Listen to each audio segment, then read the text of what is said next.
MCR Medical Unit Huddle for December 6th. I'm Ricky, your nurse manager. I could not get this. Anyone else having static problems with their hair? Okay, let's see if I can get through this.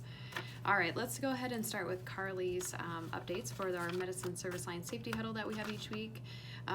First things first is if you have a fall and you need to call an RRT for that patient, the unwitnessed falls typically, do not move the patient until the C-Corners has assessed that patient and has cleared them to be okay for us to move them. Let's see, call an RRT, do not move patient if unwitnessed or unassisted fall when the patient meets any of the following criteria, which is a suspected injury above the clavicles, a suspected hip fracture, or anyone greater than 65 years of age. Second on the list is patients on CWA. If a patient, which this happens actually I think a lot more than what we think about, but patients that come in, they're detoxing and they are tachycardic, that isn't normal. We shouldn't just accept that. So if you have a patient who has a heart rate that's greater than 100, it's sustaining, please make sure that your physician is aware of that and that we have acknowledged it. Same with hypertension. That is abnormal as well, and we should be treating that, not just accepting those symptoms as being a part of them detoxing. We should be managing that in some way and addressing it in some way. It could be something else like sepsis or whatever. That could be, the CWA might be masking that a little bit. So, or at least we should be addressing it, because otherwise, to me, what I envision is if a patient has a heart rate, no matter what the cause is, if it's greater than 100 and they're just laying in bed, their poor heart, their body is thinking that they're doing some massive cardio, and you can't do that for very long.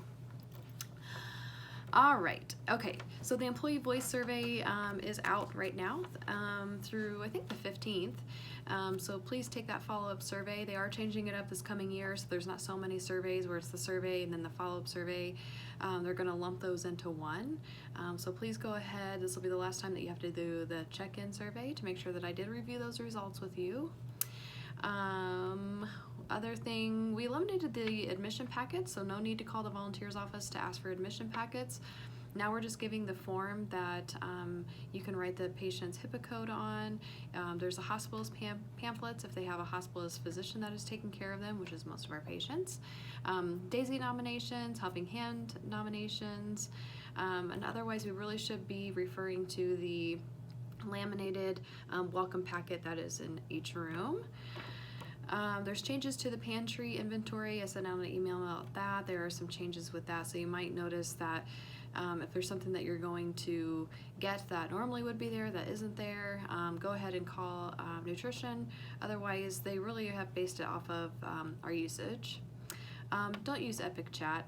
Please make sure that you are paging the physicians if you have any questions or concerns, or you are leaving the sticky note in the patient's chart, but we are not using Epic Chat at this time.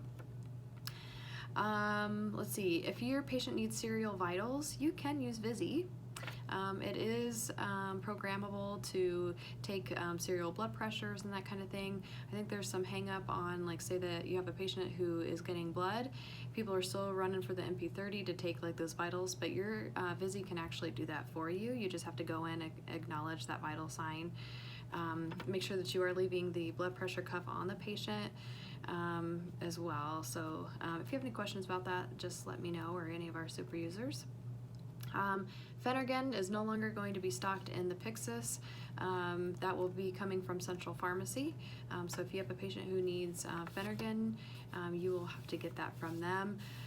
There was some information sent out about that today. Let's see, we do have a couple of downtimes that are coming up on December 9th. One that will impact us only is the Visi upgrade. Anna is coming in to help with that. That'll be about 9 to noon. That all of our Visi devices will be upgraded, and then again, just making sure that we have all the parts and pieces to our Visi devices in each room. So that'll be on Monday, December 9th, like I said, from about 9 to noon. Along with that, December 9th is going to be a busy day, guys. Safety views will also be down from 9 to 1 a.m., 9 a.m. to 1 a.m. So if you have a patient who's on a safety view, 1-to-1 sitters may be needed for those patients. And then let's see, the virtual health center will also be sending a reminder to the units about 15 minutes before they start that downtime.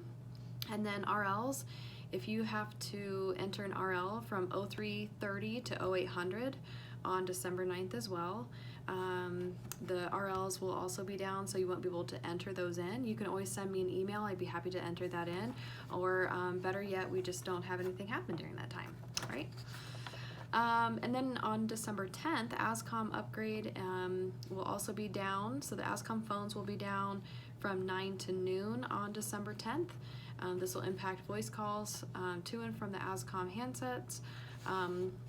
The expected actual downtime will be about 15 to 30 minutes. So basically this is like when you have the cable company coming out and they give you that time frame. So somewhere in there it'll be down. Let's see. Make sure that the landlines are not forwarded to the ASCOM phones. So if normally we have the desk phones forwarded to the charge phone, so we won't be doing that during that time on the 10th. And then mobile phones are available if we need them. Let's see. We need to make sure that all of our staff members are available to answer the desk phone as well, if you know, need be. Anyway, we'll see how it goes. And then it looks like it could also be, let's see, December 11th from 9 to noon, impact text messaging to ASCOM handsets. Hillrom Epic will also have a downtime. That'll be right around an hour. So that one's on Wednesday, December 11th from 9 to 12. Don't worry, I'm gonna put I'll have all this printed out at the desk anyways.